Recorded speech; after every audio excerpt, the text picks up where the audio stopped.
జై శ్రీకృష్ణం వందే జగద్గురుం. వాచిక తపస్సును గూర్చి చెప్పుచున్నారు.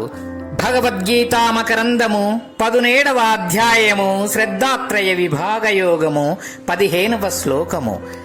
అనుద్వేగకరం వాక్యం సత్యం ప్రియహితం చయత్ సాధ్యాయాభ్యసనం చైవ వాంగ్మయం తప ఉచ్యతే. ఇతరుల మనస్సుకు బాధ కలిగింపనిదియు సత్యమైనదియు ప్రియమైనదియు మేలు కలిగించినదియు నగు వాక్యమును వేదాదుల యొక్క అధ్యయనమును అభ్యసించుట, వేదము ఉపనిషత్తులను భగవద్గీత భారత భాగవత రామాయణాదులు మున్నగు వారిని అధ్యయనము చేయుట, ప్రణవాది మంత్రములను జపించుట వాచిక తపస్సని చెప్పబడుచున్నది. అనుద్వేగకరం వాక్యం, ఉచ్చరింపబడు వాక్యము పరుల మనస్సుకు నొప్పి కలుగజేయరాదు, మరియు అది సత్యమై యథార్థమై ఉండవలెను. సత్యవాక్కు అయినప్పటికీ దానిని పరుషముగా అప్రియముగా పలుకరాదు, ఇతరులకు ప్రియముగా హితముగా నుండవలెను.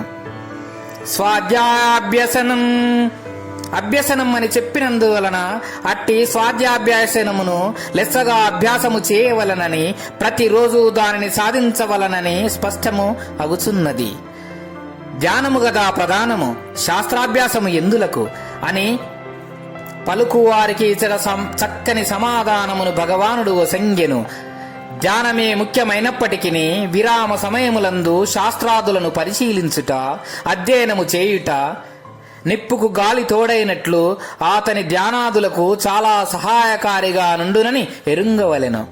ఇట్టి అధ్యయనమును చేయుటను, ప్రణవాది మంత్రముల జపము చేతను, సత్యవాక్కు చేతను వాక్శుద్ధి కలుగజేయగలదు. వాచిక తపస్సు అనగానేమి?